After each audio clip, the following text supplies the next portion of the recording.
शिव पुराण की रुद्र संहिता के अंतर्गत आज हम उसके द्वितीय खंड का वर्णन करेंगे, जिसे सती खंड भी कहते हैं।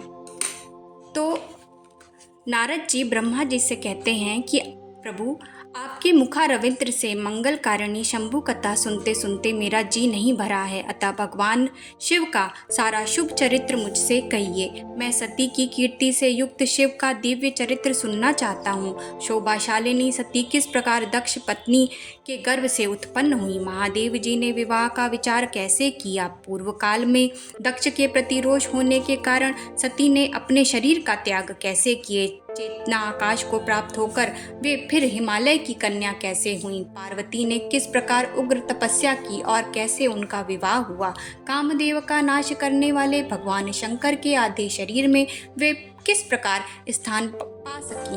महामते, इन सब बातों को आप विस्तार पूर्वक कहिए।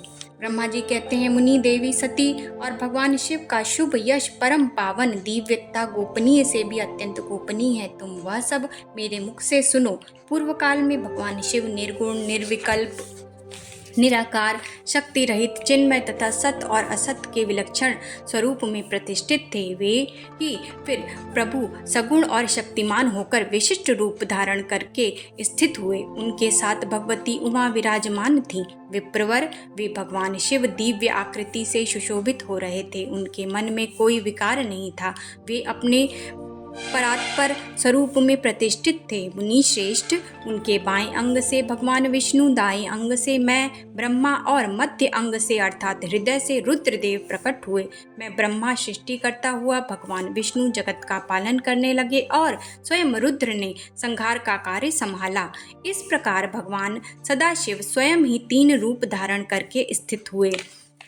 उन्हीं की आराधना करके मुझे ब्रह्मा ने देवता, असुर और मनुष्य आदि संपूर्ण जीवों की सृष्टि की। दक्ष आदि प्रजापतियों और देव शिरोमणियों की सृष्टि करके मैं बहुत प्रसन्न हुआ और अपने को सबसे अधिक ऊंचा मानने लगा। मुनि, जब मारीच, अत्रि, पुलस्त्य, अंगिरा, कत्रु, वशिष्ठ, नारद, दक्ष और भृगु, इन महान प्रभावशाली मानस पुत्रों को मैंने उत्पन्न किया, तब मेरे हृदय से एक मनोहर रूप वाली सुंदर नारी भी उत्पन्न हुई, जिसका नाम संध्या था। वह दिन में क्षीण हो जाती, परंतु सायंकाल में उसका रूप सौंदर्य खिल उठता था। वह मूर्तिमयी साया संध्या ही थी और निरंतर किसी मंत्र का जाप करती रहती थी। इस तरह मेरे मन से एक मनोहर पुरुष का भी प्राकट्य हुआ, जो अत्यंत अद्भुत था। उस पुरुष को देखकर दक्ष आदि मेरे सभी पुत्र अत्यंत उत्सुक हो उठे। उनके मन में विस्मय भर गया था। जगत की सृष्टि करने वाले मुझ जगदीश्वर ब्रह्मा की ओर देखकर उस पुरुष ने विनय से गर्दन झुका दी और मुझे प्रणाम करके कहा कि मैं कौन सा कार्य करूँगा, मेरे योग्य जो काम हो उसमें मुझे लगाइए। ब्रह्मा जी कहते हैं, तुम अपने इसी रूप से तथा फूल के बने हुए 5 बाणों से स्त्रियों और पुरुषों को मोहित करते हुए सृष्टि के सनातन कार्य को चलाओ। तदंतर मेरे अभिप्राय को जानने वाले मारीच आदि मेरे पुत्र सभी मनुष्यों ने उस पुरुष का उचित नाम रखा। ऋषि बोले, तुम जन्म लेते ही हमारे मन को मथने लगे हो, इसलिए लोक में मनमथ नाम से विख्यात होगे। काम रूप होने के कारण तुम काम नाम से भी विख्यात होगे। जो आदि प्रजापति हैं, वे ही पुरुषों में श्रेष्ठ दक्ष तुम्हारी इच्छा के अनुरूप तुम्हें स्वयं पत्नी प्रदान करेंगे। ब्रह्मा जी कहते हैं, मुनि, तदंतर मैं वहाँ से अदृश्य हो गया। इसके बाद दक्ष मेरी बात का स्मरण करके कामदेव से बोले, कामदेव, मेरे शरीर से उत्पन्न हुई मेरी यह कन्या सुंदर रूप और उत्तम गुणों से सुशोभित है। इसे तुम अपनी पत्नी बनाने के लिए ग्रहण करो। वह गुणों की दृष्टि से सर्वथा तुम्हारे योग्य है। ऐसा कहकर दक्ष ने अपने शरीर के पसीने से प्रकट हुई उस कन्या का नाम रति रखकर उसे अपने आगे बैठाया और कामदेव को संकल्प पूर्वक सौंप दिया। दक्ष कन्या रति भी कामदेव को पाकर बहुत प्रसन्न हुई। सूत जी कहते हैं, ब्रह्मा जी का यह कथन सुनकर मुनि श्रेष्ठ नारद मन ही मन बड़े प्रसन्न हुए और भगवान शंकर का स्मरण करके हर्षपूर्वक बोले, महाभाग, आपने चंद्रमौली शिव की यह अद्भुत लीला कही है। अब मैं यह जानना चाहता हूँ कि विवाह के पश्चात जब कामदेव प्रसन्नता पूर्वक अपने स्थान को चले गए, दक्ष भी अपने घर को पधार गए और आपके मानस पुत्र भी वहां से अपने अपने धाम को चले गए, तब पितरों को उत्पन्नकारी करने वाली ब्रह्म कुमारी संध्या कहाँ गई थी? उन्होंने क्या किया और किस पुरुष के साथ उनका विवाह हुआ? संध्या का यह सब चरित्र विशेष रूप से मुझको बतलाइए। तब ब्रह्मा जी बोले, संध्या का वह सारा शुभ चरित्र सुनो, जिसे सुनकर समस्त कामिनियां सदा के लिए सती साध्वी हो सकती हैं। वह संध्या जो पहले मेरी मानस पुत्री थी, तपस्या करके शरीर को त्याग कर मुनि श्रेष्ठ मेधातिथि की बुद्धिमती पुत्री होकर अरुंधति के नाम से विख्यात हुई। उत्तम व्रत का पालन करके उस देवी ने ब्रह्मा, विष्णु और महेश के कहने से श्रेष्ठ व्रतधारी महात्मा वशिष्ठ को अपना पति चुना। वह सौम्य रूप वाली देवी सबकी वंदनीय और पूजनीय श्रेष्ठ पतिव्रता के रूप में विख्यात हुई। नारद जी ने पूछा, भगवान शंकर ने कैसे, किस लिए और कहाँ तप किया? भगवान संध्या ने कैसे, किस लिए और कहाँ तप किया? किस प्रकार शरीर त्याग कर वह मेधातिथि की पुत्री हुई? ब्रह्मा, विष्णु और शिव, इन तीनों देवताओं के बताए हुए श्रेष्ठ व्रतधारी महात्मा वशिष्ठ को उसने किस तरह अपना पति बनाया? ब्रह्मा जी ने कहा, मुनि, संध्या के मन में एक बार सकाम भाव आ गया था, इसलिए उस साध्वी ने यह निश्चय किया कि वैदिक मार्ग के अनुसार मैं अग्नि में अपने इस शरीर की आहुति दे दूंगी। आज से इस भूतल पर कोई भी देहधारी उत्पन्न होते ही काम भाव से युक्त न हो, इसके लिए मैं कठोर तपस्या करके उसकी मर्यादा स्थापित करूंगी। मन ही मन ऐसा विचार करके संध्या चंद्रभागा नामक एक श्रेष्ठ पर्वत पर चली गई, जहाँ से चंद्रभागा नदी का प्रादुर्भाव हुआ है। मन में तपस्या का दृढ़ निश्चय ले संध्या को श्रेष्ठ पर्वत पर गई हुई जान मैंने अपने समीप बैठे हुए वेदांगों के पारंगत विद्वान मुनि वशिष्ठ से कहा, बेटा वशिष्ठ, मनस्विनी संध्या तपस्या की अभिलाषा से चंद्रभाग नामक पर्वत पर गई हैं। तुम जाओ और उसे विधि पूर्वक दीक्षा दे दो। वह तपस्या के भाव को नहीं जानती हैं, इसलिए जिस तरह तुम्हारे यथोचित उपदेश से उसे अभिष्ट लक्ष्य की प्राप्ति हो सके, वैसा प्रयत्न करो। नारद, मैंने दयापूर्वक जब वशिष्ठ को इस प्रकार आज्ञा दी, तब वे जो आज्ञा कहकर एक तेजस्वी ब्रह्मचारी के रूप में संध्या के पास गए। चंद्रभाग पर्वत पर एक देव सरोवर है, जो जलाशयोचित गुणों से परिपूर्ण हो मान सरोवर के समान शोभा पाता है। वशिष्ठ ने उस सरोवर को देखा और उसके तट पर बैठी हुई संध्या पर भी दृष्टिपात किया। वशिष्ठ जी बोले, तुम इस निर्जन पर्वत पर किस लिए आई हो? संध्या बोली, ब्राह्मण, मैं ब्रह्मा जी की पुत्री हूँ, मेरा नाम संध्या है और मैं तपस्या करने के लिए इस निर्जन पर्वत पर आई हूँ। यदि मुझे उपदेश देना आपको उचित जान पड़े तो आप मुझे तपस्या की विधि बतलाइए, मैं यही जानना चाहती हूँ। वशिष्ठ जी बोले, जो सबसे महान और उत्कृष्ट तेज है, उस भगवान शंभु को तुम हृदय में धारण करो, जो अकेले ही धर्म, अर्थ, काम और मोक्ष के आदि कारण हैं। उस शिव का भजन करो, उससे तुम्हें सब कुछ मिल जाएगा, इसमें संशय नहीं है। ओम नमः शिवाय ओम, इस मंत्र का निरंतर जप करते हुए मौन तपस्या आरंभ करो और जो मैं नियम बतलाता हूँ उन्हें सुनो। तुम्हें मौन रहकर ही स्नान करना होगा, मौनावलंबन पूर्वक ही महादेव की पूजा करनी होगी। प्रथम 2 बार छठे समय में तुम केवल जल का पूर्ण आहार कर सकती हो। जब तीसरी बार छठा समय आए तब केवल उपवास किया करो। इस तरह तपस्या की समाप्ति तक छठे काल में जलाहार एवं उपवास की क्रिया होती रहेगी। देवी, इस प्रकार की जाने वाली मौन तपस्या ब्रह्मचर्य का फल देने वाली तथा संपूर्ण मनोरथों को पूर्ण करने वाली होती है। यह सत्य है, इसमें संशय नहीं है। अपने चित्त में ऐसा शुभ उद्देश्य करके इच्छानुसार शंकर का चिंतन करो, वे प्रसन्न होने पर तुम्हें अवश्य ही फल देंगे। इस तरह संध्या को तपस्या करने की विधि का उपदेश दे मुनि वशिष्ठ उससे विदा ले वहीं अंतर ध्यान हो गए। तप के उस विधान को समझकर संध्या मन ही मन बहुत प्रसन्न हुई। फिर तो वह सानंद मन से तपस्विनी के योग्य वेश बनाकर सरोवर के तट पर ही तपस्या करने लगी।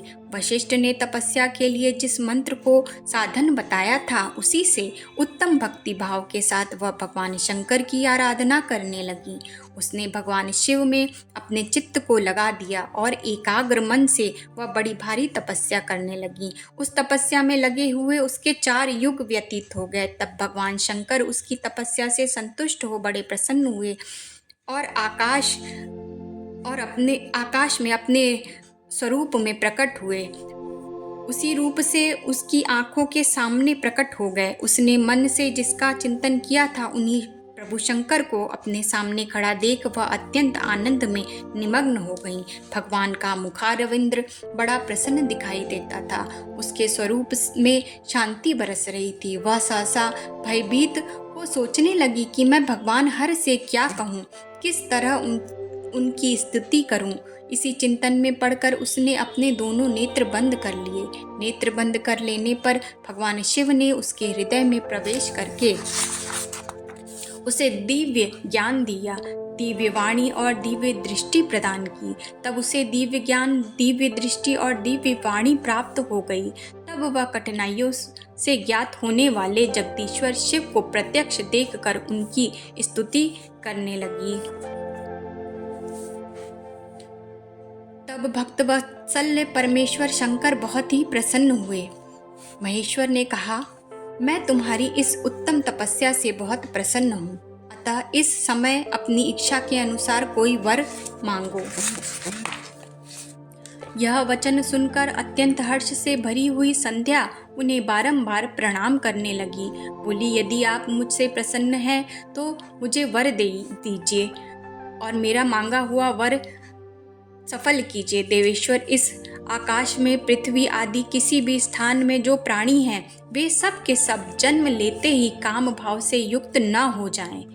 मेरी सकाम दृष्टि कहीं न पड़े, इसी वर की मैं आपसे अपेक्षा करती हूँ।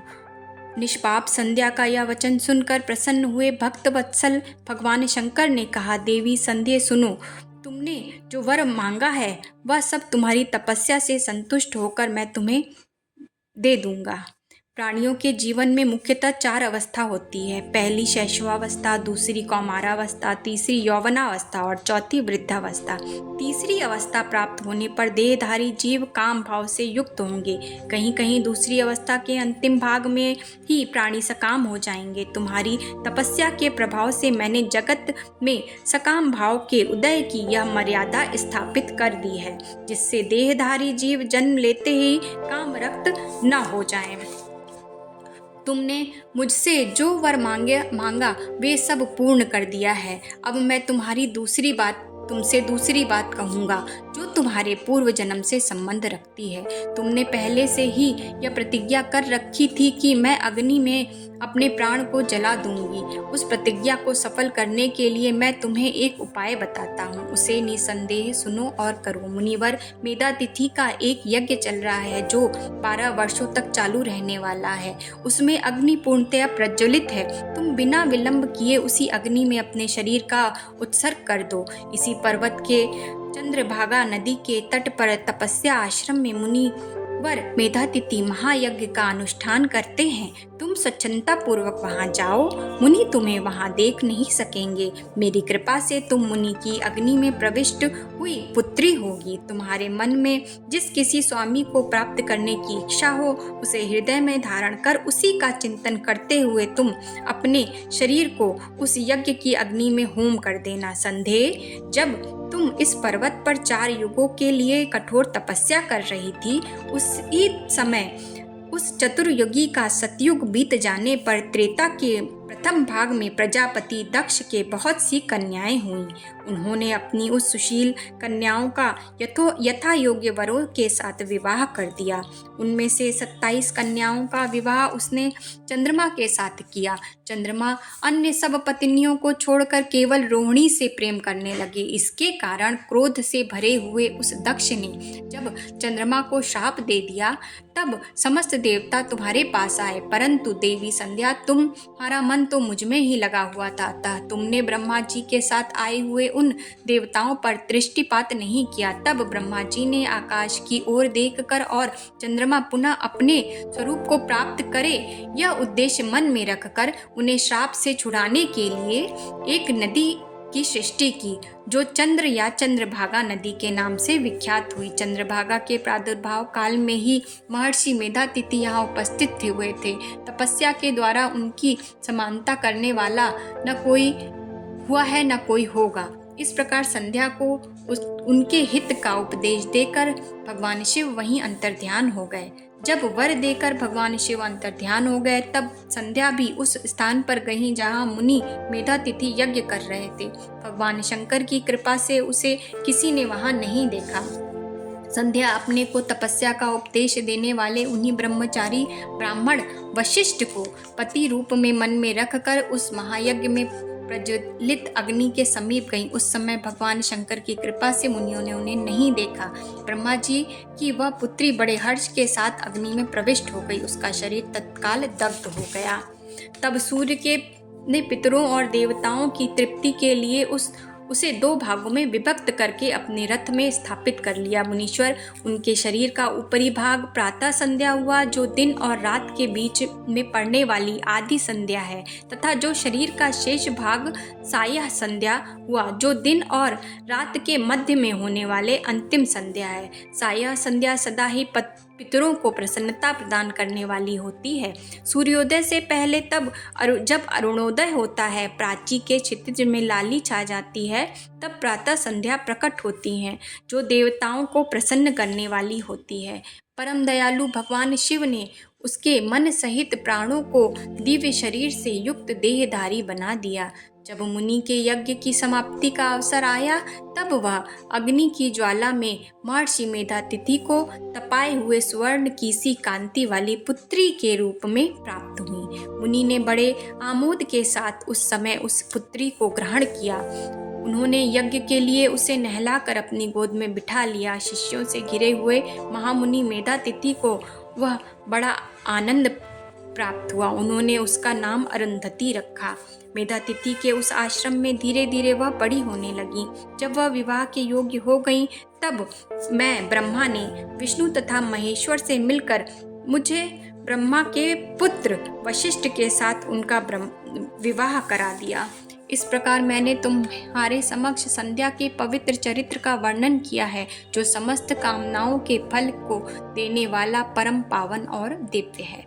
नारद जी ने उनसे पुनः पूछा कि आपने अरुंधति की तथा पूर्व जन्म में उसकी स्वरूप भूता संध्या की बड़ी उत्तम दिव्य कथा सुनाई है। फिर मुझे यह बताएं कि जब कामदेव रति से विवाह करके हर्ष पूर्वक चले गए, दक्ष आदि अन्य मुनि भी जब अपने अपने स्थान को पधार गए और जब संध्या तपस्या करने के लिए चली गई थी, उसके बाद वहाँ क्या हुआ था। तब ब्रह्मा जी ने कहा कि एक बार मैं उस स्थान पर गया जहाँ दक्ष राज मुनि उपस्थित थे। वहीं रति के साथ कामदेव भी थे। नारद, उस समय मैंने बड़ी प्रसन्नता के साथ दक्ष तथा दूसरे पुत्रों को संबोधित करके वार्तालाप आरंभ किया। उस वार्तालाप के समय मैं शिव की माया से पूर्णतया मोहित था। अतः मैंने कहा, पुत्रों, तुम्हें ऐसा प्रयत्न करना चाहिए जिससे महादेव जी किसी कमनीय कांति वाली स्त्री का पाणी ग्रहण करें। इसके बाद मैंने भगवान शंकर को मोहित करने का भार रति सहित कामदेव को सौंपा। कामदेव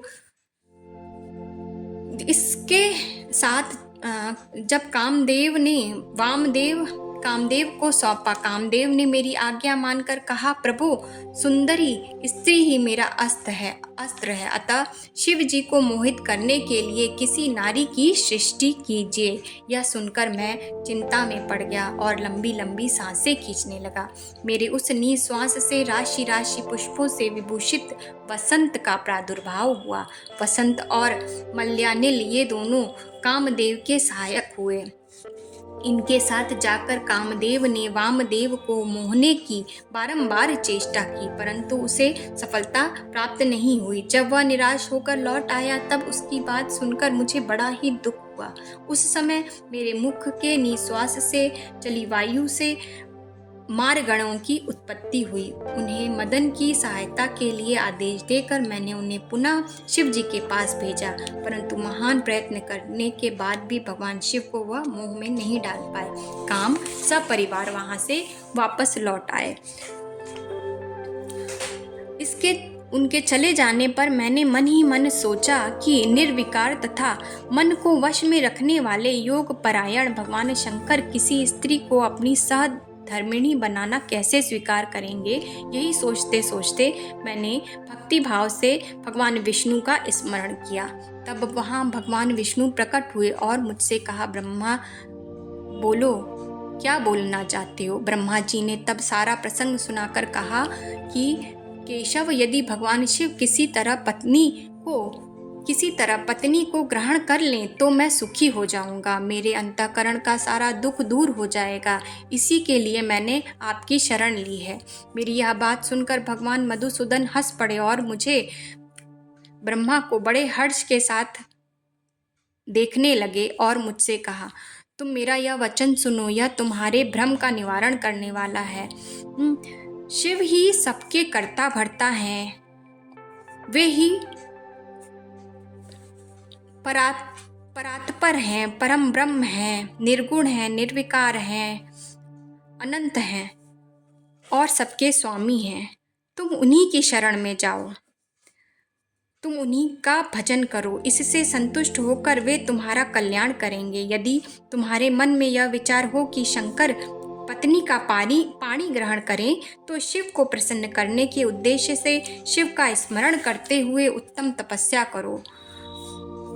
अपने उस मनोरथ को हृदय में रखते हुए देवी शिवा का ध्यान करो। वे देवेश्वरी यदि प्रसन्न हो जाएं तो सारा कार्य सिद्ध कर देंगी। यदि शिवा सगुण रूप से अवतार ग्रहण करके लोक में किसी की पुत्री हो, मानव शरीर ग्रहण करें तो वे निश्चय ही महादेव जी की पत्नी हो सकती हैं। ब्रह्मा, तुम दक्ष को आज्ञा दो, वे भगवान शिव के लिए पत्नी का उत्पादन करने के निमित्त भक्ति भाव से यत्न पूर्वक तपस्या करें। शिवा और शिव दोनों को भक्त के अधीन जानना चाहिए। भगवान शिव की इच्छा से प्रकट हुए हम दोनों ने जब उनसे प्रार्थना की थी पूर्व काल में, तब शंकर ने यह बात कही थी, उसे याद करो।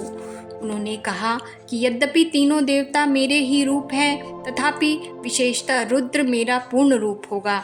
पुत्रों, देवी उमा के भीतर भी 3 रूप होंगे। एक रूप का नाम लक्ष्मी होगा जो इस श्री हरि की पत्नी होगी। दूसरा रूप ब्रह्मा की पत्नी सरस्वती है। तीसरा रूप सती के नाम से प्रसिद्ध होगा। सती उमा का पूर्ण रूप होंगी, वे ही भावी रुद्र की पत्नी होंगी। ऐसा कहकर भगवान महेश्वर हम पर कृपा करने के पश्चात वहां से अंतर्ध्यान हो गए और हम दोनों सुखपूर्वक अपने अपने कार्य में लग गए। ब्रह्मा समय पाकर मैं और तुम दोनों सपत्नीक हो गए और साक्षात भगवान शंकर रुद्र नाम से अवतीर्ण हुए। वे इस समय कैलाश पर्वत पर निवास करते हैं। ब्रजेश्वर, अब शिवा भी सती नाम से अवतीर्ण होने वाली हैं, अतः तुम्हें उनके उत्पादन के लिए यह ही यत्न करना चाहिए। ऐसा कहकर मुझ पर बड़ी भारी दया करके भगवान विष्णु अंतर्ध्यान हो गए और मुझे उनकी बात सुनकर बड़ा आनंद प्राप्त हुआ। धन्यवाद। अब आगे की कथा आगे के भाग में सुनेंगे।